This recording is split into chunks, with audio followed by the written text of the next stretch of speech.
বরিশালের আমার এটা প্রথম স্টে। আমি বরিশালের উপর দিয়ে গেছি আসছি, কিন্তু কখনো নামি নেই, যার কারণে বরিশালে কোন মাদ্রাসা দিলে ভালো হবে আমি বিস্তারিত বলতে পারবো না। তবে 1 নম্বর প্রশ্ন আমার জিজ্ঞাসা, সেজদা সাহুর বিধান কি, কখন ও কেন সেজদা সাহু দিতে হয়, বিস্তারিত জানালে উপকৃত হব। ভাই, সাহু শব্দের অর্থ ভুল। সাহু শব্দের অর্থ কি?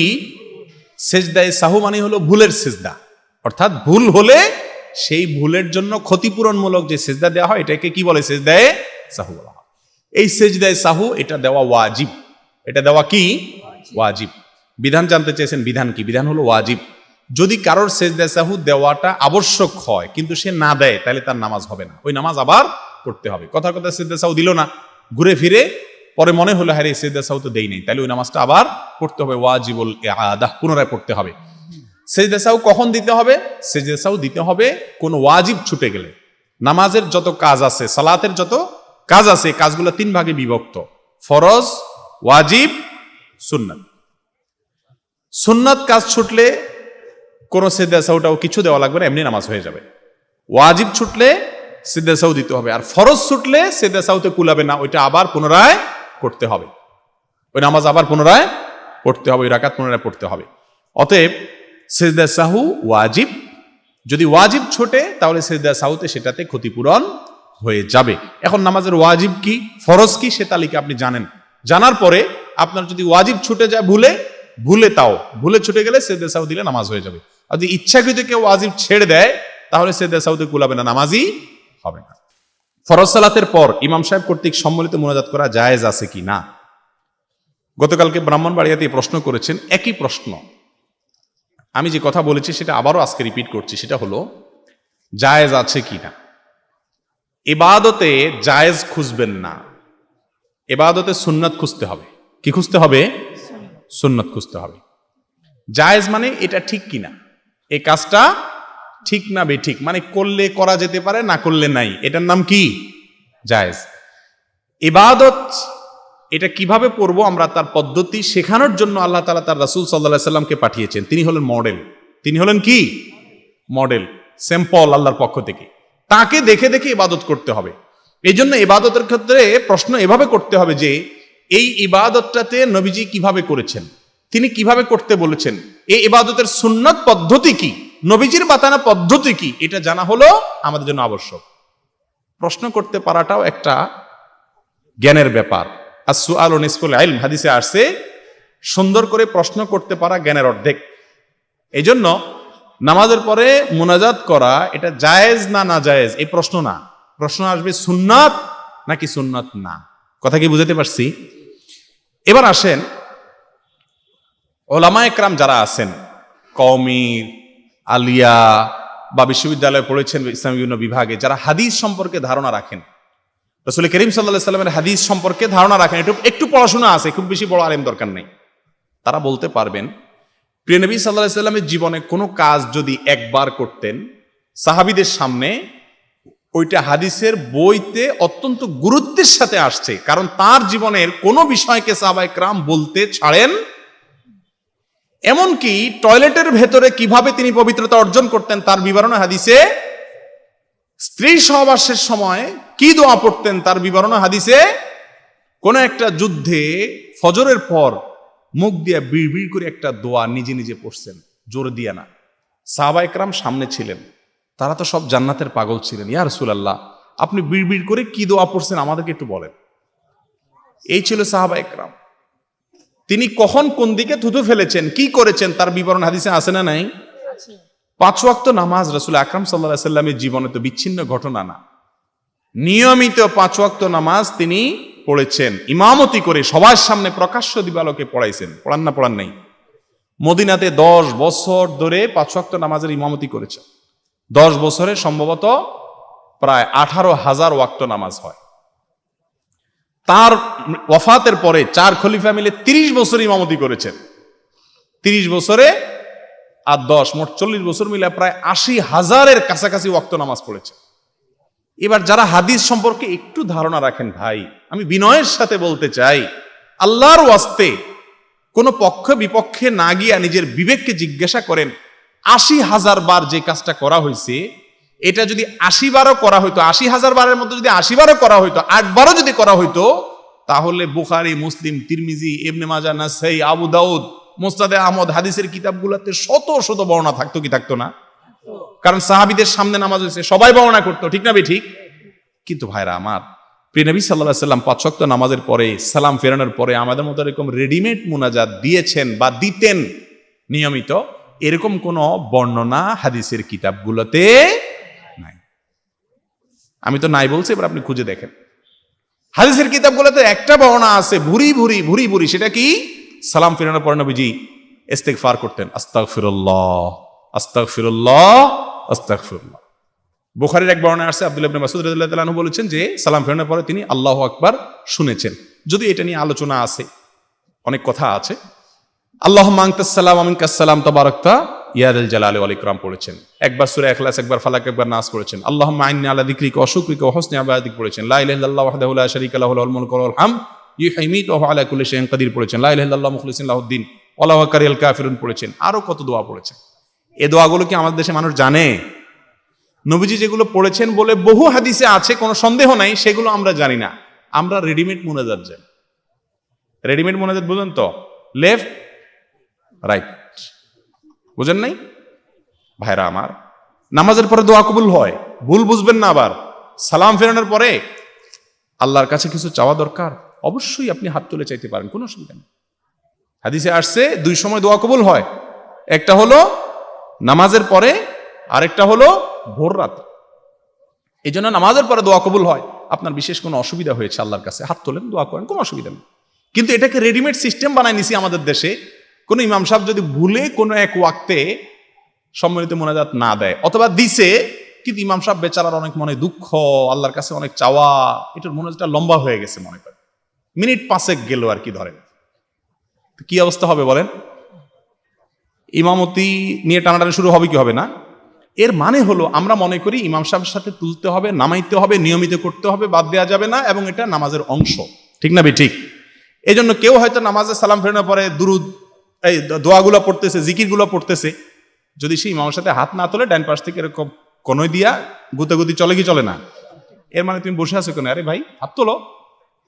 আবার ইমাম সাহেব দোয়া শেষ করছে, ওই বেচারার হয়তো দোয়া একটু বেশি আছে, তার বাপ মারা গেছে, মা মারা গেছে, চাকরি নাই, বউ জন্য দোয়া করবে, সে আটু লম্বা দোয়া করতেছে, এখন হাত নামাই নাই, সবাই নামাই ফেলছে, তাও আবার গুতাগুতি করে, ঠিক না ঠিক? আরে ভাই নামাও তুমি, সবাই নামাই ফেলছে। এই যে আমাদের অজ্ঞানতা, ভুল ধারণা, এটা ভাঙতে হবে। আল্লাহ তাআলা আমাদেরকে বুঝার তৌফিক দান করুন।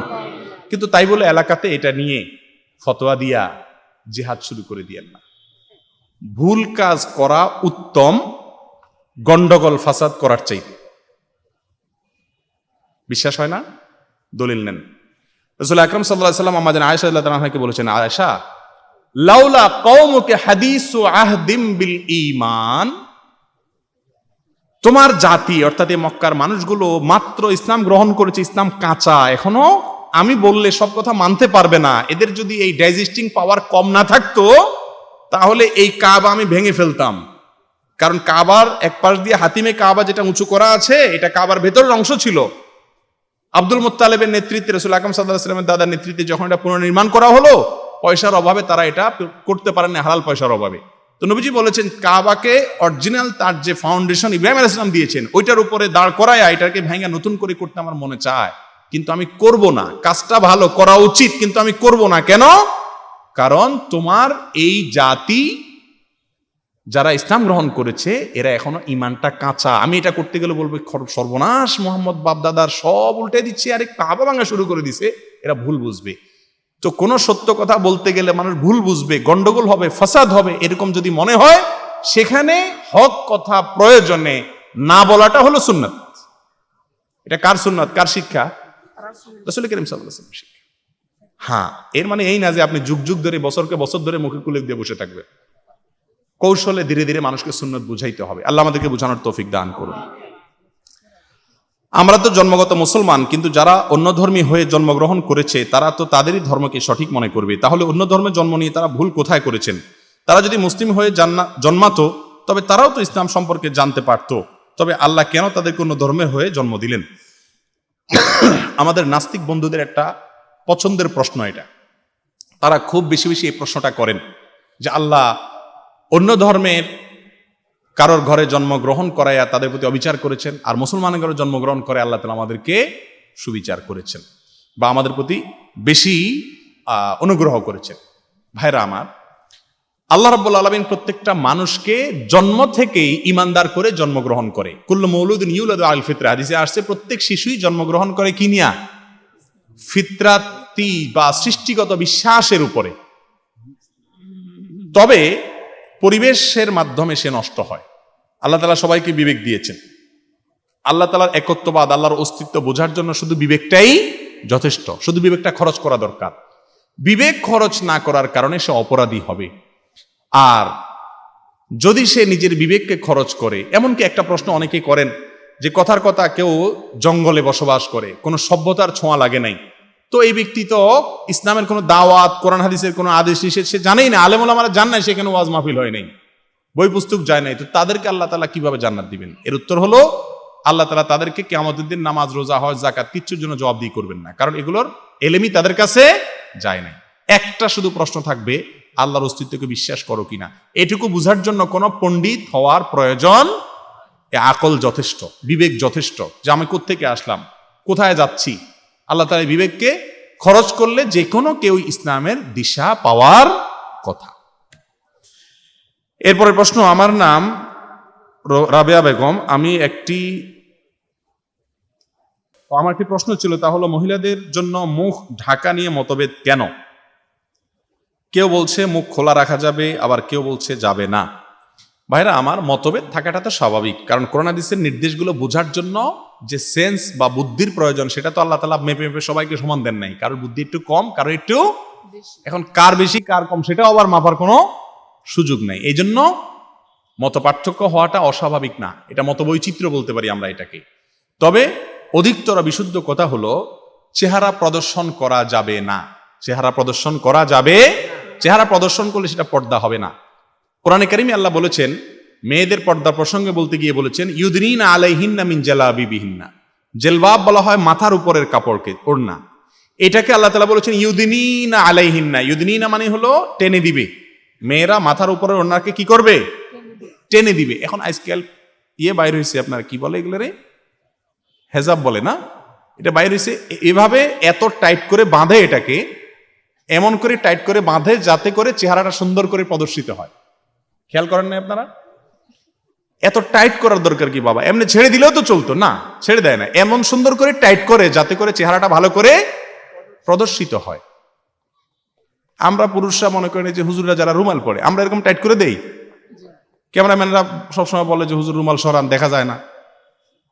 আমরা তো এরকম টাইট করে দেই না, কিন্তু এই যে তথাকথিত হিজাব, আরাবিয়ান স্টাইল, কি মিশরিয়ান স্টাইল, এই যে বাইর হইছে, এগুলা শয়তানি স্টাইল।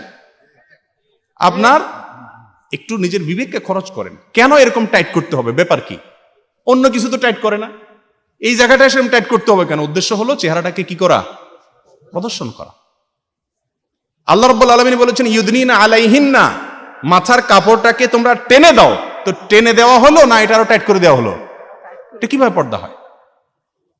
হ্যাঁ, যে সমস্ত উলামা ইকরাম বলেন মুখ ঢাকতে হবে না, তাদের মতের একটা ব্যাখ্যা এরকম হতে পারে যে আপনি এটাকে টেনে দিলেন, টেনে দিলে নিচের দিক থেকে মুখ তো ঠিকই খোলা, নিচের দিক থেকে মুখ খোলা, কিন্তু প্রদর্শিত হলো না, এটুকু। আমাদের আয়েশা রাদিয়াল্লাহু তাআলা আনহার হাদিস দেখেন, ওমরা বা হজের সময় তিনি যখনই কোনো পুরুষ নজরের এরিয়াতে আসতো সাথে সাথে কাপড় টেনে দিতেন।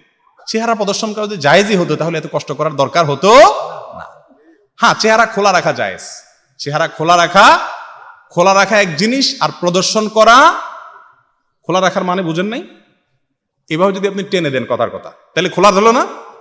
এরকম জায়েজ আছে, কোনো অসুবিধা নেই। কোনো মহিলা যদি বলে যে আমি টেনে দেব পুরোটাকে, আমি আপনার ওই যে কি বলে নেকাব দিয়ে আমি বাঁধবো না, কোনো অসুবিধা নেই, জায়েজ আছে। আপনি টেনে দেন যাতে প্রদর্শিত না হয়, এরপর আপনি চলেন, কোনো অসুবিধা নেই। কথা কি বুঝাইতে পারছি? তাহলে খোলা রাখা এক জিনিস আর প্রদর্শন করা আরেক জিনিস। এখন খোলা রাখা হচ্ছে না, প্রদর্শন করা হচ্ছে। সবচেয়ে বেশি আকর্ষণ তো চেহারা দেখে হয়। আরে ভাই, যেই যুগে পশু নিরাপদ না, গরু ছাগল নিরাপদ না, 5 বছরের শিশু, কন্যা শিশু নিরাপদ না, 60 বছর 70 বছরের বৃদ্ধা নিরাপদ না, সে যুগে আপনি চেহারা উন্মুক্ত রাখবেন, প্রদর্শন রাখবেন আর সমাজ শৃঙ্খলায় থাকবে, এটা কোনোদিনই হতে পারে না। আল্লাহ তাআলা আমাদেরকে বুঝার তৌফিক দান করুন। সালাতের কাজা ও কাফারা আছে কিনা জানিয়ে বাজিত করবে। জি, সালাত যদি ছুটে যায় অবশ্যই কাজা করতে হবে। বাবু কাজাইল ফওয়ায়েদ নামে ফোকায়ে কেরাম সমস্ত ফিকহের কিতাবগুলোতে অধ্যায় রচনা করেছেন। নামাজ ছুটে গেলে সেটা কি করতে হবে? আদায় করতে হবে। ওয়ারিসদেরকে বঞ্চিত করে মসজিদ মাদ্রাসা করে কি ওয়ারিসদের হক আদায় হবে? না। ওয়ারিসদেরকে যদি সম্পদ না দিয়ে সব মসজিদ মাদ্রাসা করে দেন, পীর সাহেবের কাছে দিয়ে আসেন, সব কিছু বাবার দরবারে দেন, বা বাবার দরবারে না দেন আল্লাহর দরবারেই দিলেন, এটা জায়েজ না, এটা হারাম। রাসূল আকরাম সাল্লাল্লাহু আলাইহি সাল্লাম তার এক সাহাবীকে বলেছেন, তোমার সন্তানদেরকে তুমি কিছু সম্পদ দিয়ে তাদের জন্য রেখে যাওয়া উত্তম, তাদেরকে মানুষের কাছে হাত পাততে বাধ্য হবে, তাদের কিছু নাই নিঃস্ব হয়ে যাবে, এরকম করার চাইতে। অনেক মুরব্বীরা আছেন বলে যে ছেলে মেয়েগুলো একটা মানুষ হয় না, একটারও কিছু দেবো না, সব মসজিদে দিয়ে দেবো। জায়েজ নাই। কেন জায়েজ নাই জানেন?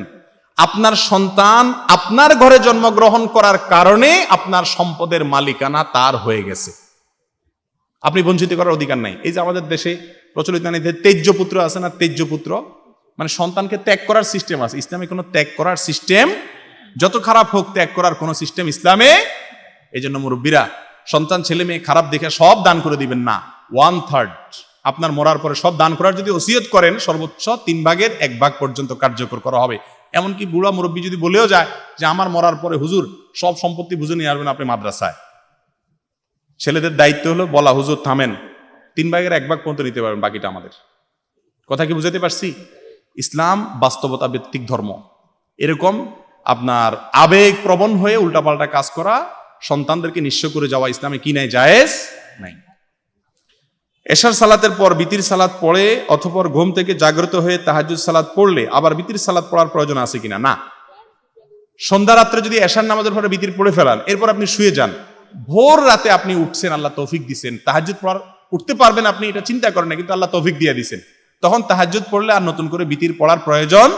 তবে হ্যাঁ, হাদিসে আসছে এই যে আলু আখিরা সালাতিকুম বিল্লাইলি বিতরা, তোমাদের রাতের শেষ নামাজ যেন বেজোড় হয়, অর্থাৎ বিতির লাস্টে পড়বা। কিন্তু কোনো কারণে যদি এমন হয় মাঝে মধ্যে আগে বিতির পড়ছেন শেষে তাহাজ্জুদ পড়তেছেন, তাহলে নতুন করে বিতির পড়ার প্রয়োজন নাই।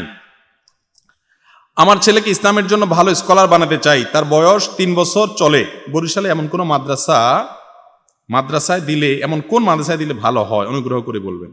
বরিশালের আমার এটা প্রথম স্টে। আমি বরিশালের উপর দিয়ে গেছি আসছি, কিন্তু কখনো নামই নেই, যার কারণে বরিশালে কোন মাদ্রাসা দিলে ভালো হবে আমি বিস্তারিত বলতে পারবো না। তবে মাদ্রাসাতুল ইখলাস এটাতে আমি গেছি এবং দেখেছি, আলহামদুলিল্লাহ আমার কাছে মনে হয়েছে যে আশা জাগা নিয়া, আল্লাহ ভালো জানেন, আমি খুব বেশি কিছু ভিতরে এত ডিপ জানি না যে দায়িত্ব নিয়ে বলে ফেলবো আপনাকে। তবে যেটুকু দেখেছি তাতে মনে হয়েছে আলহামদুলিল্লাহ এই যুগে যে ধরনের দিনী প্রতিষ্ঠান থেকে যুগের চ্যালেঞ্জ মোকাবেলা করার মতো আলেম তৈরি হতে পারে, তার গোড়াপত্তন বা সূচনা এসব প্রতিষ্ঠান হতে পারে ইনশাআল্লাহ।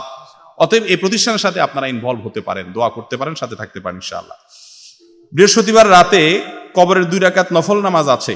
অনেকে বলবেন যে মাদ্রাসাতুল ইখলাস আলারা দাওয়াত দিছে, তো এই জন্য ওনাদের ক্যাম্পাস করে দিয়ে গেল। আমি মাহফিলে আসার বহু আগে আমাকে একজন ফোন দিছে বরিশালের, ভাই কোথায় দেবো? তাই আমি বললাম যে এই মাদ্রাসার কার্যক্রম দেখি আমি, আরো বহু ভালো মাদ্রাসা আছে হয়তো, আমি তো সবগুলো দেখি না। একটা কথা আমি যেটা জানি আমি বললাম এখানে দিতে পারেন, আমি জানি এটা ভালো মাদ্রাসা আলহামদুলিল্লাহ। অতএব ওনারা দাওয়াত দিছে দেখে ক্যাম্পাস করে গেছি, ব্যাপারটা এরকম না, কিন্তু ভুল বুঝেন না। বৃহস্পতিবার রাতে কবরের 2 রাকাত নফল নামাজ আছে, এ সম্পর্কে জানতে চাই। না, বৃহস্পতিবার রাতে বিশেষ করে নামাজের কথা কোরআন হাদিসে বলা হয় না। তবে বৃহস্পতিবার রাতটা সপ্তাহের শ্রেষ্ঠ রাত, সপ্তাহের, কারণ হলো এটা জুমার রাত। বৃহস্পতিবার সন্ধ্যা থেকে কি শুরু হয়? জুমার রাতের সবচেয়ে বড় আমল হলো দুরূদ পড়া। বিশেষই কি পড়া? দুরূদ পড়া। রাসূল আকরাম সাল্লাল্লাহু আলাইহি ওয়াসাল্লাম বলেছেন, আকসিরু আলাইয়া মিনাস সালাতি মিন ইয়াউমিল জুমআতি ওয়া লাইলাতিল জুমআ, তোমরা জুমার রাতে জুমার দিন আমার প্রতি বেশি দুরূদ পাঠ করো, কারণ এগুলো আমার কাছে পেশ করা হয়। জন্য বৃহস্পতিবারে দুরূদ পাঠের কথা হাদিসে আছে, আর নির্দিষ্ট কোনো নামাজের কথা হাদিসে নাই। তবে হ্যাঁ, তাহাজ্জুদ বা নফল নামাজ আপনি পড়তে পারেন, এটা আপনার ব্যাপার।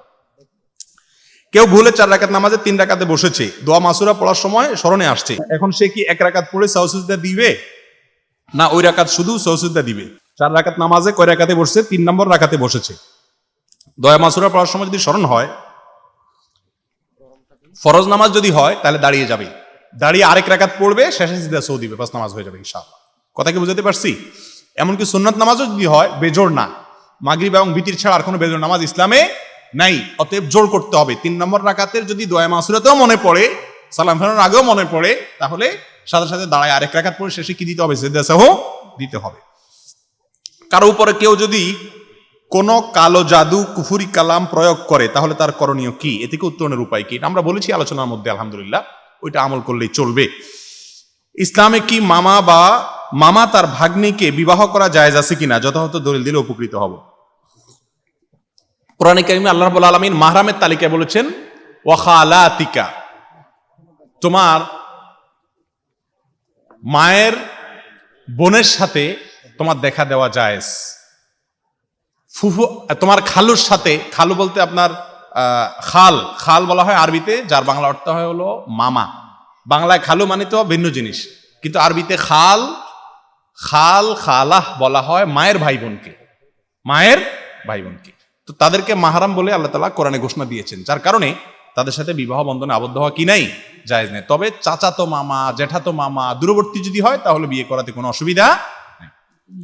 আমার এক বোন ইউনিভার্সিটিতে পড়ে, সে সবসময় হিজাব নেকাব মেনটেন করে, কিন্তু অ্যালার্জির কারণে হাত মোজা পড়ায় তার হাত পা ফুলে উঠে, এক্ষেত্রে বিধান কি? হাত মোজা পা মোজা পড়তেই হবে এমন কোনো জরুরি না।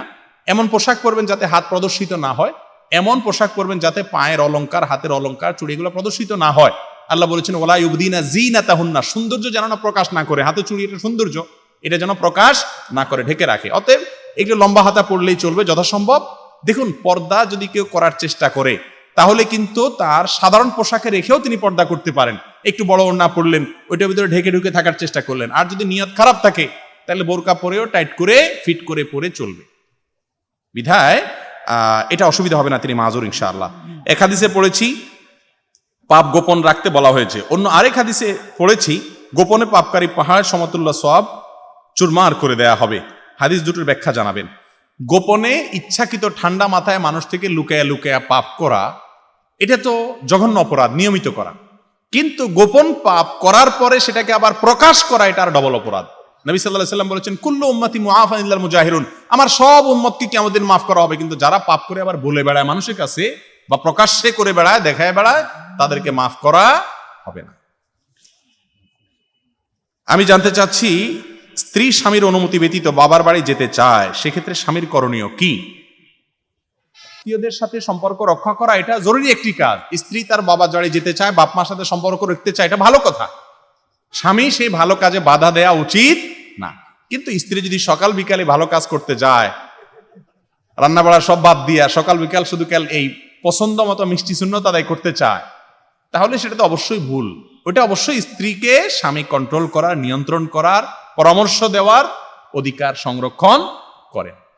কিন্তু এটা যেমন সত্য যে অনেক মহিলা সকাল বিকাল এই আত্মীয়তার সম্পর্ক রক্ষার দোহাই দিয়া স্বামীর বাসারে বৃদ্ধাঙ্গুল দেখায় দৌড় দেয়, আবার এটাও সত্য বহু অমানুষ স্বামীও আছে যে বাবার বাড়ি থেকে মেয়েকে কি রাখতে চায়? দূরে রাখতে চায়। এই স্বামী অপরাধী, আর স্ত্রী যদি এরকম সকাল বিকাল যায় সেও অপরাধী। স্বামীকে অনুমতি নিয়ে, আস্থায় নিয়ে যেতে হবে, আর স্বামী ও স্ত্রীর বিষয়টাকে বুঝতে হবে। নামাজের মধ্যে জোরে আমিন বলতে দেখি নাই, কিন্তু আহলে হাদিস জোরে আমিন বলে। এখন জোরে আমিন বলা জায়েজ আছে কিনা? সঠিক দলিল দিলে উপকৃত হব। ভাই, জোরে সলাতে সূরা ফাতিহা, ইমাম সাহেব সূরা ফাতিহা শেষ করার পরে জোরে আমিন বলা এবং আস্তে আমিন বলা দুইটাই হাদিস থেকে প্রমাণিত। দুইটাই হাদিস থেকে প্রমাণিত। প্রশ্নকর্তা বলেছেন যে আগে দেখি নাই। হ্যাঁ, আমাদের দেশে বেশিরভাগ মানুষ হানাফি মাযহাব ফলো করেন, সেই জন্য ওইটা দেখেন নাই। এখন গ্লোবালাইজেশনের যুগ, গোটা পৃথিবী হাতের মুঠোয়। আমেরিকাতে কি হচ্ছে আমরা এখান থেকে দেখে ফেলতেছি। এটা 100 বছর আগে, 50 বছর আগে সুযোগ ছিল না, যার কারণে এটা এখন জানছি। তবে হ্যাঁ, জোরে আমিন করার, নামাজের মধ্যে সূরা ফাতিহার জোরে আমিন যে বলে, এটার সপক্ষে হাদিস, বিশুদ্ধ হাদিস আছে। এটা করলে সেটাকে হাদিস বিরোধী, হারাম কাজ করছে এরকম মনে করা উচিত না। জোরে আমিন বললে অনেক সময় মসজিদ থেকে বের করে দেয়। আমাদের দেশে মসজিদে চোর, ডাকাত, দুর্নীতিবাজ সবাই আসতে পারে, বিড়িখোরও আসতে পারে, সিগারেট খোরও পারে কি পারে না? বাংলাদেশে এমন কোনো মসজিদ আছে যে মসজিদে লেখা আছে এখানে কোনো সিগারেট খোর আসতে পারবে না? আছে? সব আকাম কুকাম করে মসজিদে আসতে পারবে, কিন্তু একটা হাদিসের উপর আমলকারী ব্যক্তি মসজিদে আসলে তখন চুলকানি শুরু হয়ে যায়। এটা কেমন কথা? আবার এটাও ঠিক যে যেখানে জোরে আমিন বলা হয় না, বেশিরভাগ মানুষ হানাফি মাযহাব ফলো করেন, ওইটার সপক্ষেও হাদিস আছে, সেখানে হুট করে আপনি জোরে আমিন বলে আশপাশের লোক যারা আছে তারা যদি ডিস্টার্ব করেন বা তারা যদি ডিস্টার্ব ফিল করে, তাহলে আপনি সেই ব্যাপারে সমীহ করা, তাদের ডিস্টার্বের দিকটা খেয়াল করাও আপনার দায়িত্বের মধ্যে পড়ে। আমরা কামড়া কামড়িতে এত ওস্তাদ হয়েছি, এখন ভাই আমিন যদি না বলে, জোরে আর আসতে বাদ দেন, জোরে আর আসতে বাদ দেন, আমিনই যদি আপনি না বলেন, নামাজ হবে কি হবে না? তো এরকম একটা বিষয়ের জন্য আপনি ঝগড়া করা, গন্ডগোল করা, আশপাশের লোকরা যদি আপনাকে বের করে দেয়, তা বের করা পর্যন্ত আপনি কেন গেলেন? আপনাকে বের করা পর্যন্ত যেতে বলছে কে? একটু আগে তো আপনাদেরকে শোনালাম, রাসূল আকরাম সাল্লাল্লাহু আলাইহি সাল্লাম কাবা ঘরকে ভেঙে পুনর্নির্মাণ করতে চাইছেন, কাজটা ভালো ছিল, কিন্তু সে ভালো কাজটা তিনি করেন না, মানুষ ভুল বুঝবে, তাহলে বিশৃঙ্খলা হবে, সেরকম কাজ কেন করব আমরা? ডক্টর খন্দকার আব্দুল্লাহ জাহাঙ্গীর রাহিমাহুল্লাহ বলেছেন, জান্নাতের দায়িত্ব যদি আল্লাহ তাআলা বাঙালির হাতে দিতেন, জান্নাত খালি থাকতো, একটা সিটও বুক হইতো না, জান্নাতে কোনো মানুষই যাইতো না, কারণ প্রত্যেকে বলতো না এ বেটা, আরে বেটা আমিন বল, জোরে বলস না বেটা, যা জাহান্নামে দৌড়। আবার যে জোরে আমিনের পক্ষে বিপক্ষে সে বলতে, বেটা জোরে আমিন বলে মুসল্লিদের ডিস্টার্ব করো, যা জাহান্নামে ভাগ। কেউ কোনোদিন প্রতিপক্ষকে মাফ করতে রাজি না, যে ভাই সে একটা আমল করছে, আমি একটু সবর জিনিসটা আমাদের মধ্যে নেই। আল্লাহ তাআলা আমাদেরকে বোঝার তৌফিক দান করুন। মুসলিমদেরকে ঐক্যের পথ, মুসলিমদের ঐক্যের পথ কোনটি? ভাই ঐক্যের পথ হলো নেক হওয়া। तुम एक नहीं होगे जब तक तुम नेक नहीं होगे, और तुम नेक नहीं होगे जब तक तुम एक नहीं होगे। ঐক্য ততক্ষণ হবে না যতক্ষণ পর্যন্ত আমরা ভালো মানুষ না হব। ঐক্য কেন হয় না? ঐক্য না হওয়ার কারণ কি? বাইদুল হক মসজিদের সাবেক খতিব মরহুম ওবায়দুল হক সাহেব রাহিমাহুল্লাহ অনেকগুলো কারণ উল্লেখ করেছেন, তার ভিতরে একটা বড় কারণ উনি দেখাইছেন যে ঐক্য না হওয়ার কারণ হলো দুনিয়ার ধান্দা, স্বার্থ, নেতৃত্ব। আমি আপনারটা মানতে না, আপনি আমারটা মানতে রাজি না। আমি সাধারণ মানুষদেরকে সবসময় বলি, ভাই আলেমদের মধ্যে ঐক্য সৃষ্টি হোক, আপনারা চান কি চান না? যদি চান তাহলে আপনাদের জন্য কিছু করণীয় আছে, ফর্মুলা আছে। নাম্বার 1, আল্লাহর ওয়াস্তে আপনার কোনো আলেমকে ভালো লাগলে তার কথা শুনেন, কিন্তু অন্য আলেমের বিরোধিতা করা এটা আপনার দায়িত্ব বানিয়ে নিয়েন না। এখন আমরা সাধারণ মানুষরা বিশেষ করে ফেসবুকে আল্লাহু আকবার এত নিকৃষ্টভাবে অন্য আলেমের বিরুদ্ধে আমরা গালিগালাজ করতেছি, কাফের গোমরা ফতোয়া দিচ্ছি, গোষ্ঠী উদ্ধার করতেছি, সব মনে করেন ওনার ভক্ত, তো ওনার ভক্ত আমি যদি একটু বেশি পরিচিত হয়ে যাই, তাহলে ওনার ভক্ত এবার আমার পিছে লাগে। এরগুলো আছে না নাই? তাহরিসুল বাহায়েম ফিকহের পরিভাষা একটা গুনাহের কথা, নাম তাহরিসুল বাহায়েম মানে হলো চতুষ্প, ওই যে আপনারা দেখেন না ষাঁড়ের লড়াই হয় না আমাদের দেশে, ষাঁড়ের লড়াই, মুরগির লড়াই, এটা কিন্তু হারাম, এটা জায়েজ নেই, হাদিসে নিষেধ আছে। কোন পশুকে অন্য পশুর বিরুদ্ধে খেপায় দিও না, কোন পশুকে অন্য পশুর বিরুদ্ধে খেপায় দিও। এখন মনে করেন আপনি ষাঁড়ের লড়াই লাগাইলেন, তাহলে ষাঁড় এ তো বিবেক নাই, আকল নাই, সে তো মানুষ না। লড়াই করতে গিয়ে রক্তাক্ত করে ফেলবে, ক্ষতি করবে, নিজের ক্ষতি করবে, আরেকজনের ক্ষতি করবে। অবলা প্রাণীকে একজনের বিরুদ্ধে আরেকজনের বিরুদ্ধে খেপায় তোলা জায়েজ নাই, হাদিসে নিষেধ আছে। সেখানে মানুষকে মানুষের বিরুদ্ধে, আবার আলেমকে আলেমের বিরুদ্ধে খেপায় তোলা, এই যে ক্যামেরা আলা ভাইরা, ইউটিউবাররা, ফেসবুকাররা, আর যারা ফেসবুকে আসেন, এই গোষ্ঠী উদ্ধার করেন। ভাইরে, আল্লাহকে ভয় করেন, এটা হারাম কাজ। মুসলিম ঐক্য নষ্টের জন্য বাংলাদেশে আজ সবচেয়ে বেশি দায় হলো এটা। এখন এই যে আলেমদেরকে একজনকে আরেকজনের বিরুদ্ধে পিন লাগাই দেওয়ার জন্য কিছু লোক আছে না নাই, এরা মনে করে এই পিনগুলা দিলে জান্নাতে মনে হয় 1 ইঞ্চি চলে যাবে, প্রত্যেকটা পিনে জাহান্নামের দিকে যাবে। ঠিক না ভাই? ঠিক। আল্লাহ তাআলা আমাদেরকে বোঝার তৌফিক দান করুন। ভাই কোন আলেমকে ভক্তি করেন, দোষ নাই, কিন্তু অন্য আলেমের বিরুদ্ধে করবেন না, ঠিক আছে তো ইনশাআল্লাহ? আর ফেসবুককে জিহাদের জায়গা জানাবেন না। জিহাদ মানে হলো এই শয়তানি জিহাদ আর কি, একজনকে আরেকজনের পিছু লাগালাই করা। আপনি আপনার ভালো কাজের কথা বলে যান, আরেকজনের পিছু লাগিয়েন। আল্লাহ আমাদেরকে বোঝার তৌফিক দান করুন। অনেক ফর্মুলা আছে, সময় নেই। বাংলাদেশের বাইরে মুসলিমরা নির্যাতিত হলো, আমাদের করণীয় কি? বাংলাদেশের বাইরে আমরা চাইলে কি যেতে পারবো? যে কোনো জায়গায় কোনো অন্যায় দেখলে হাত দিয়ে নবী সাল্লাল্লাহু আলাইহি ওয়াসাল্লাম সেটাকে কি করতে বলেছেন? পরিবর্তন করতে বলেছেন, যদি ক্ষমতা থাকে। এখন আমাদের কি পৃথিবীর যে কোনো জায়গায় যাওয়ার সুযোগ আছে? নাই। আর সবচেয়ে বড় কথা হলো যে এ জাতীয় কাজগুলোতে দেশের শীর্ষস্থানীয় ওলামায়ে কেরামের উপরে আস্থা রাখবেন। করণীয় কি সেটা কে বলবেন? ওলামায়ে কেরাম। কোরআন এবং হাদিস থেকে যে আমলটা ঐক্যবদ্ধ আমল, সেটাকে টেনে এনে নিজেরা ফতোয়া বানায় ফেলবেন। তো ফতোয়া বানাইলে তার উপর আমল করেন, আমল না করে খোঁচাখুচি করে ফতোয়া নিজেও আমল করেন না, আরেকজনকে খোঁচান, হ্যাঁ করেন না কেন, করেন না কেন। এটা আরেক ফিতনা। আল্লাহ তাআলা আমাদেরকে বোঝার তৌফিক দান করুন। তাহিয়াতুল ওযু মসজিদে এবং ফজরের সুন্নাতের নিয়তে একসাথে করা যাবে কিনা? যাবে। একই নিয়তে তাহিয়াতুল ওযু এবং মসজিদে ঢুকার নামাজ এবং ফজরের সুন্নাতের নামাজ, তিনটা একসাথে তাদাখুল করা, একটা ভিতর আরেকটা ঢুকানো জায়েজ হবে। আমি বেসরকারি চাকরি করি, অফিসিয়াল কাজের জন্য অফিস থেকে ঋণ নিয়ে মোটরসাইকেল ক্রয় করা হয়, যে ঋণ মাসিক বেতন থেকে কর্তন করা হয়। এ পর্যায়ে আমার মোটরসাইকেলের জাকাত দেওয়া লাগবে কি না, আপনি যদি ঋণ নিয়ে করেন তাহলে সেক্ষেত্রে যেহেতু ঋণগ্রস্ত আছেন আপনি, অতএব এটার জাকাত দিতে হবে না, এটা আপনার যদি প্রয়োজনীয় বাহন হিসেবে ব্যবহার করেন। কবর বা মাজারে মান্নত করা যাবে কিনা, কবর বা মাজারে মান্নত করা যাবে না, মান্নত করতে হবে আল্লাহর জন্য। কোনো মাজারে যিনি শায়িত আছেন তার মন থেকে মান্নত করা যাবে না। রাসূল করিম সাল্লাল্লাহু আলাইহি ওয়াসাল্লাম বলেছেন, মান নাযারা আন ইয়াসি আল্লাহ ফালা ইয়াসিহি, যদি কেউ অন্যায়ভাবে মানত করে তাহলে সে মানত পুরা করা তার জন্য কি না জায়েজ না, এটা শিরক। ওই যে শিরক বলছি ভয়াবহ ব্যাপার, আল্লাহর নামে করা যায়, এটা অন্য কারোর নামে সেটা কি হবে, শিরক হবে, এটা করা যাবে না। বেদাত চেনার উপায় কি, বেদাত চেনার জন্য একটা চমৎকার ফার্সি ভাষা একটা কবিতার পঙ্খোক্তি বলেছেন মুফতি ফয়জুল্লাহ রহমতুল্লাহ আলাই। হাটাজারি মাদ্রাসার সাবেক শিক্ষক, পরে মেখল মাদ্রাসা নির্মাণ করেছেন, বেদাতের বিরুদ্ধে সারা জীবন যুদ্ধ করে গেছেন। এখন কওমি মাদ্রাসার সে ঐতিহ্য আর নাই। মুফতি ফয়জুল্লাহ রহমতুল্লাহ আলাইহের ছাত্র মুফতি সাইফুল ইসলাম রহমতুল্লাহর কাছে আমি পড়েছি, আমি দেখেছি আমাদের ওস্তাদদেরকে বেদাতের বিরুদ্ধে কত কঠোর ছিলেন, এখন সব গোলালু, বেদাত টেদাত সব করে গড়া। মুফতি ফয়জুল্লাহ রহমতুল্লাহ একটা কথা বলেছেন, গায়রে দিরা দি সুমর্দান বেদাতাস, ফার্সি ভাষায়, যার অর্থ হলো যেটা দিন না ওইটাকে দিন মনে করা কি বেদাত। কিছু মানুষ আছে দেখবেন বলে, ভাই বেদাত মানে নতুন জিনিস, তাহলে মাইকে তো নতুন জিনিস, আপনার এটা কেন ব্যবহার করে, আজগুবি কথাবার্তা। এটা কেউ দিন মনে করে যে মাইকে ওয়াজ করলে সওয়াব হবে আর মাইকটা সরাই ফেললে সওয়াব কমে যাবে, এরকম কেউ বলে, তাহলে বোঝা গেল এটা দিন মনে করে করেন, এটা দুনিয়া, ঠিক কি না?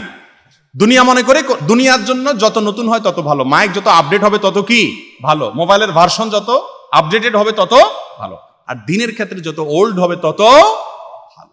বিধায় দিন না, সেটাকে দিন মনে করাই বেদাত। কবর জিয়ারতের সুন্নতি পদ্ধতি কি? ভাই কবর জিয়ারত মানে কবরের বাসীর সাথে সাক্ষাৎ করা। জিয়ারত মানে কি? সাক্ষাৎ।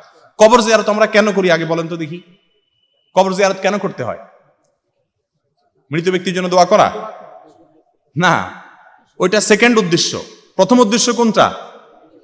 কবরস্থানে গেলে যাতে আমার মৌতের কথা স্মরণ হয়। নবী সাল্লাল্লাহু আলাইহি ওয়াসাল্লাম বলেছেন, ইন্নী নাহাইতুকুম আন জিয়ারাতিল কুবুর ফাজুরুহা আন, একসময় তোমাদেরকে কবর জিয়ারত করতে নিষেধ করছি, এখন জিয়ারত করিও। ফাইন্নাহা তুযাক্কিরুকুমুল আখিরাহ, কারণ কবর জিয়ারত করলে আখিরাতের কথা স্মরণ আসবে, এইজন্য কবর জিয়ারত করা সুন্নাত। কিন্তু কবর জিয়ারত করা সুন্নাত পদ্ধতি হলো সেখানে গিয়ে সালাম পেশ করবেন, ওযু থাকলে ভালো, না থাকলে কোনো অসুবিধা নেই, সেখানে যে হাত তুলে দোয়া করার দরকার নাই। আল্লাহ কামুত্তাকুসর একবার সূরা ইখলাস আরো কি কি আছে বিভিন্ন গদবাদা, এরকম কোন সিস্টেম হাদিসে বর্ণিত, শুধুমাত্র সালাম পেশ করবেন, সালামুন আলাইকুম দারা কওমিন মুমিনিন ওয়া ইন্না ইনশাআল্লাহু বিকুম লাহিকুন, আরো বিভিন্ন রকমের হাদিসে দোয়া আছে, সেগুলো পড়বেন। বরিশাল বিশ্ববিদ্যালয়ে এক ঝাঁক তরুণ এখানে উপস্থিত আছেন যারা আপনাকে আল্লাহর জন্য ভালোবাসেন। ইসলামপন্থী যুবক হিসেবে আমাদের যদি অল্প কথায় উপদেশ দেন। ভাইরা আমার, যুবক ভাইদের জন্য সবচেয়ে বড় কথা হলো কোরআন এবং হাদিসের ইলম অর্জন করবেন, একটু একটু করে কোরআন এবং হাদিসের ইলম অর্জন করবেন। একটা সংক্ষিপ্ত ব্যাখ্যা আলা কোরআন নেবেন, একটু একটু করে পড়বেন। একটা হাদিস রাখবেন, হাদিস গ্রন্থ রাখবেন, রিয়াদুস সালিহিনটা রাখতে পারেন, একটু একটু করে পড়বেন। ডক্টর খন্দকার আব্দুল্লাহ জাহাঙ্গীর রহমাল্লাহ রচিত ইসলামী আকিদা, রাহে বেলায়েত, ইহয়াউস সুনান, পোশাক, দেহসজ্জা, এই সমস্ত বইগুলো রাখবেন এবং একটু একটু করে পড়বেন। ইলম অর্জন করা হলো সবচেয়ে বড় বিষয়, এক। দ্বিতীয়ত হলো যারা কলেজ বিশ্ববিদ্যালয়ে আছেন তাদের সামনে নাস্তিক্যবাদের চ্যালেঞ্জ, সংশয়বাদের চ্যালেঞ্জ আছে, সেগুলো থেকে বাঁচার জন্য আরিফ আজাদ আছে, ডক্টর শামসুল আরিফিন আছেন, অনেক লেখকরা আছেন যাদের লেখাগুলো ইমানদারদের বিরুদ্ধে সংশয়গুলো যে নাস্তিকরা তৈরি করে সেগুলো দূর করার জন্য সহায়ক হয়, সেগুলো পড়বেন। কারণ আমাদের যেই পরিবেশে যে ধরনের বাধা আসে সেগুলো মোকাবেলা করার জন্য সেই ধরনের ইলম এবং নলেজ, জ্ঞান আমাদেরকে অর্জন করতে হবে, সেটা করবেন। আর 3 নম্বর পরামর্শ হলো ভালো সঙ্গীদের সাথে থাকবেন। খুব কঠিন একটা সময় যাচ্ছে ভাই, চতুর্দিকে গুনাহের হাতছানি, এজন্য যেই দোস্ত নেককার, আমি ব্যক্তিগতভাবে আপনাদেরকে বলি, আমি এখনো চেষ্টা করি কোনো লোককে যদি দেখি মুখলেস, ইয়াং মানুষ অথবা একজন কলেজের প্রফেসর মানুষ বা সাধারণ মানুষ, কিন্তু দেখি লোকটা মুখলেস, আল্লাহওয়ালা, হারাম থেকে বাঁচার জন্য যুদ্ধ করে, আমি পাগলের মতো তার কাছে ছুটে যাই, সকাল বিকাল তাকে ফোন দেই, ইনবক্সে চ্যাট করি। কেন? উদ্দেশ্য যে তার সাথে যোগাযোগ থাকলে আমি মুত্তাকি হতে পারবো। এই জন্য যুবক ভাইয়ারা খুঁজে খুঁজে দেখবেন কোন যুবক হারাম থেকে বেঁচে থাকার জন্য ইমানি পাওয়ার আছে, জীবন চলে গেলে হারামের ধারা কাছে যায় না, ইমান শক্ত, এরকম তাদের সাথে উঠা বসা করবেন। যত বেশি তাদের সাথে সম্পর্ক করবেন তত বেশি আপনি ভালো হতে পারবেন। সোহবত, ইয়া আইয়ুহাল্লাযীনা আমানু তাকুল্লাহ ওয়া কুনু মাআস সাদিকিন। শুধুমাত্র ইলম অর্জন, বই পুস্তক পড়লেই হবে না, ভালো মানুষের সান্নিধ্য অর্জন করতে হবে। আল্লাহ তাআলা আমাদের ঈমান আমলকে হেফাজত করুন। আর খুব বেশি দোয়া করবেন। ফিতনার যুগ ভাই, ওয়াজ করা অনেক সোজা, ওয়াজ শোনা অনেক সহজ, আমল করা অনেক কঠিন, আর শেষ পর্যন্ত আমল ধরে রাখা আরো কঠিন। এই জন্য আল্লাহর কাছে পানা চাইতে হয় সকাল বিকাল। নবী সাল্লাল্লাহু আলাইহি ওয়াসাল্লাম দোয়া শিখাইছেন, এত দোয়া, হেদায়েতের দোয়া, ইহদিনাস সিরাতাল মুস্তাকিম, আল্লাহুম্মা হদিনা, সারাদিন দোয়া। এই জন্য আল্লাহর কাছে কেমন বাক্যে দোয়া করবেন। এই কাজগুলো করলে ইনশাআল্লাহ ফিতনার যুগে আল্লাহ তাআলা আমাদেরকে হেফাজত রাখবেন।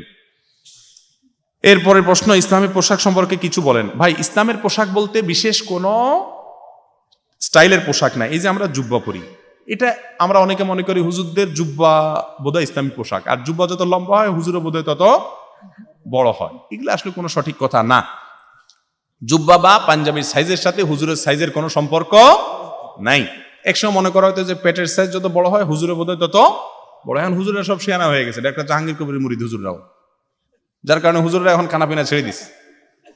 আগে বলতো যে মোল্লার পেট আল্লাহর তাগারি, মানে বেশি খায়, 4-5 বাড়ি খায়। এখন হুজুররা বলে কেন আমি ডায়েট করি, বাহ, হুজুররাও ডায়েট হয়ে গেছে, আমি নিজেও করছি কয়দিন। যাই হোক, তো ইসলামী পোশাক বলতে বিশেষ কোনো পোশাক নাই। পুরুষরা ফাসেকদের মতো পোশাক পরবে না, কাফেরদের মতো পোশাক পরবে না। এই যে অনেক যুবক ভাইরা আছেন বিভিন্ন খেলোয়াড়দের মডেল হিসাবে বানায় তাদের পোশাক পরেন, এগুলো করবেন না। এটা আপনার ব্যক্তিত্বের সাথে যায় না। আচ্ছা, বাংলাদেশের সেনাবাহিনীর লোকেরা পাকিস্তানি সেনাবাহিনীর পোশাকের আদলে পোশাক পরবে কোনোদিন? পরবে না। এটা তো আমরা বুঝি, কেন পরবে না? আমরা স্বাধীন হয়েছি তাদের থেকে, তাদের মতো হওয়ার জন্য নাকি? তাহলে আল্লাহর দুশ্মন, আল্লাহকে মানে না, এই ব্যক্তিকে আমি কখনো আমার মডেল হিসাবে মানতে পারি না। হারাম পোশাক থেকে বেঁচে থাকার চেষ্টা করা, পুরুষরা মহিলাদের পোশাক না পরা। এখন আজকাল দেখবেন পাঞ্জাবি বাইর হইছে, পুরুষদের পাঞ্জাবির সাথে একটা ওড়না দেয়, খেয়াল করছেন? আবার মেয়েদের জামার সাথে ওড়না নাই। মেয়েদের জামার সাথে কি নাই? ওড়না নাই। আপনারা খেয়াল করছেন এটা? যে অনেক মেয়েরা আছে, ম্যাক্সিমাম মেয়েদের কাপড় চোপড় এখন দেখা যাচ্ছে ওড়না টোড়না নাই, জাস্ট একটা শর্ট জামা। আবার পুরুষদের পাঞ্জাবি মাশাআল্লাহ অনেক দূর, মেয়েদেরটা শর্ট। পুরুষদের ওড়না আছে, পাঞ্জাবির সাথে ওড়না দেয়, মেয়েদের ওড়না। আজব কথাবার্তা। রাসূল করিম সাল্লাল্লাহু আলাইহি ওয়াসাল্লাম বলেছেন, আল্লাহ লানত বর্ষণ হয় ওই পুরুষদের প্রতি যারা মহিলাদের পোশাক ধারণ করে, আর ওই মহিলাদের প্রতি যাদের পুরুষদের পোশাক ধারণ করে। একটা জিনিস আপনারা খেয়াল করেন, আমি প্রায় চিন্তা করি, হাদিসে যত কাজ নিষেধ করা হয়েছে ইবলিস তার সব আইটেম বাইর করে ছাড়ছে। আপনি খেয়াল করে দেখেন, পাঞ্জাবির সাথে ওড়না দিতে হবে। কিরে বাবা, কে পাঞ্জাবির সাথে ওই যে গরুর মুখে যেরকম কাঁইট দেয়, একটা কাঁইট দিয়ে দাও, কিন্তু ওড়নাই কেন দিতে হবে? কারণ হলো মহিলার সাথে সাদৃশ্য করাইতে হবে, জাহান্নামে নিতে হবে। এগুলো সব ইবলিসের প্ল্যান। আল্লাহ আমাদেরকে বোঝার তৌফিক দান করুন। ইসলামী পোশাক বলতে নিষিদ্ধ পোশাকের ক্ষেত্রে যে ড্রেস কোড আছে ইসলামে, সেটা থেকে বেঁচে থাকলে ইসলামী পোশাক হয়ে যাবে। বিস্তারিত জানার জন্য আব্দুল্লাহ জাহিনুল্লাহ পোশাক, দেহসজ্জা, অঙ্গসজ্জা, এই বইটা পড়বেন। বাসায় নিয়মিত জামাতে সালাত আদায় করলে কি মসজিদে যাওয়া জরুরি? না, বাসায় জামাতে সালাত আদায় করলে পুরুষ মানুষের নামাজ হবে না। কালে বদরে কখনো হতে পারে, আপনি নিয়মিত বউকে নিয়ে, মাকে নিয়ে, বোনকে নিয়ে জামাতে নামাজ আদায় করলেন, তাতে আপনার নামাজ হবে না। একটি জয়ীফ হাদিসে আসছে, লা সালাত আলি জাল মাসজিদ ইল্লা ফিল মাসজিদে, মসজিদের প্রতিবেশী মসজিদে এসে নামাজ না পড়লে নামাজ হবে না। যদি হাদিসটা সনদ জয়ীফ, কিন্তু এর মর্ম সহিহ, এই জন্য মসজিদে এসে নামাজ পড়তে হবে। বিবাহ শুরু থেকে সম্পন্ন হওয়া পর্যন্ত বিবাহের সুন্নত নিয়মগুলো বলবেন। এটা তো ফজর পর্যন্ত বলতে হবে। এটা বিস্তারিত জানার জন্য ইউটিউবে আমাদের একটা ভিডিও আছে, বিবাহের সুন্নত পদ্ধতি, আসুন্নাহ ফাউন্ডেশনের ওয়েবসাইটে 1 ঘন্টার। এটা বিস্তারিত শুনে নেবেন যুবকরা, ইনশাআল্লাহ কাজে দিবে। আর শুধু এই বিষয়ে একদিন আলোচনা করব ইনশাআল্লাহ, দাওয়াত বুকিং নিয়ে রাখলাম। একজন মুসলিম সন্তান জন্মগ্রহণের তার 2 কনে কানে আজান দিতে হয় কেন? কানে আজান দেওয়ার বিষয়টা বিশুদ্ধ হাদিস দ্বারা আসে না, কিন্তু অনেকগুলো জয়ীফ হাদিসে আসছে, সবগুলোর উপর আমল করা যায়। বিন বাজ রাহিমাহুল্লাহ বলছেন এটা আমল করা যায়। কেন করতে হয় আল্লাহ ভালো জানে কেন করতে হয়। হয়তোবা জন্মের সঙ্গে সঙ্গে তাওহীদের বাণী তার কানে শুনে দেওয়া হয়, যাতে করে তাওহীদ তার ভিতরে থাকে, এটা চেষ্টা আর কি। আপনার কাছে আমার একটি প্রশ্ন ছিল, প্রশ্নটা হচ্ছে, আমাদের পৃথিবীতে এমন অনেক নৃগোষ্ঠী আছেন যাদের কাছে সভ্যতার আলো এখনো পৌঁছায়নি, সভ্য সমাজ থেকে তারা সম্পূর্ণ বিচ্ছিন্ন। ধর্ম কি তারা জানে না, দিনের দাওয়াত কি, এই বিষয়ে আমরা বলে ফেলেছি ইতিমধ্যে। বাংলাদেশ ব্যাংকে চাকরি করা কি জায়েজ আছে? যদি জায়েজ না হয় তাহলে সেখানে কারা চাকরি করবে, বিস্তারিত জানাবেন। মুসলমানরাই চাকরি করবে, কেন চাকরি করবে না? জাস্ট ওইটাকে ইসলামাইজ করে ফেলতে হবে। এই আস্তে আস্তে ধীরে ধীরে চেষ্টা করতে হবে। আলহামদুলিল্লাহ, বাংলাদেশে গত 1-2 দশকে ব্যাপকভাবে ইসলামী ব্যাংকিংয়ের উন্নতি হয়েছে। ইসলামী ব্যাংকিংয়ে কতটা ইসলাম চর্চা হয় সেটা বড় প্রশ্নের বিষয়, কিন্তু শুরু তো হয়েছে আলহামদুলিল্লাহ। এবার আগে তো ইসলামী করা শুরু হলে, এবার ইসলামী কত পার্সেন্ট আছে সেটাকে আস্তে আস্তে সংশোধন করে সামনের দিকে নেওয়ার চেষ্টা করতে হবে ইনশাআল্লাহ। বাংলাদেশে প্রচলিত দুরুদ আল্লাহুম্মা সাল্লি আলা সাইয়্যিদিনা মাওলানা মুহাম্মদ ওয়া বারিক আলা ওয়াসাল্লাম, এই দুরুদ সহিহ কিনা? দেখুন, দুরুদের কথার মধ্যে যদি খারাপ কিছু না থাকে তাহলে যে কোনো দুরুদ পড়া যায়। কথার ভিতরে যদি শিরকি কোনো কথা না থাকে, যে কোনো ভাষায় দুরুদ পড়া যায়। তবে উত্তম হলো হাদিসে বর্ণিত দুরুদ। হাদিসে বর্ণিত দুরুদ থাকতে আপনি আবে জমজম খোরদা বুদাম আবে সুরায় কায় খুনাম, ভাই জমজমা পানি থাকতে আবার নর্দমা পানি খায় নাকি মানুষ? যেখানে দুরুদ নবী সাল্লাল্লাহু আলাইহি ওয়াসাল্লাম নিজে শিখিয়ে দিয়েছেন, সেটা বাদ দিয়ে আপনি আবার একটা পড়বেন কেন? নবী সাল্লাল্লাহু আলাইহি সাল্লামের সেখানে দুরূদ হলো দুরূদ ইব্রাহিম, সবচেয়ে সংক্ষিপ্ত দুরূদ হলো সাল্লাল্লাহু আলাইহি ওয়াসাল্লাম, বেশি বেশি পড়বেন। এরপরে শেষ প্রশ্ন নাকি এটা, আস্তাগফিরুল্লাহ রাব্বি মিন কুল্লি যামবি ওয়া আতুবু ইলাইহি, এটা এইভাবে ইস্তেগফার হাদিসে আসে নাই। হাদিসের ভাষ্য হলো আস্তাগফিরুল্লাহ আল্লাযী লা ইলাহা ইল্লা হুয়াল হাইয়ুল কাইয়্যুম ওয়া আতুবু ইলাইহি, এটা হলো হাদিসে বর্ণিত ইস্তেগফার। আর সবচেয়ে শ্রেষ্ঠ ইস্তেগফার হলো সাইয়্যিদুল ইস্তেগফার, আল্লাহুম্মা আনতা রাব্বি লা ইলাহা ইল্লা আনতা, শেষ পর্যন্ত। বাকি এভাবে যদি কেউ ইস্তেগফার পড়ে তাতে গুনাহ হবে না, এটা যদি হাদিসের দোয়া মনে না করে, কিন্তু নিয়ম হলো গুনাহ নির্দিষ্ট করে তারপর সেখান থেকে কি করা, ইস্তেগফার করা। আল্লাহ রাব্বুল আলামিন আমাদের সকলকে বুঝার তৌফিক দান করুন। হাযা ওয়া সাল্লি ওয়া সাল্লিমু আলা নবিয়িনা মুহাম্মদ ওয়া জাযাকুমুল্লাহু খায়রা।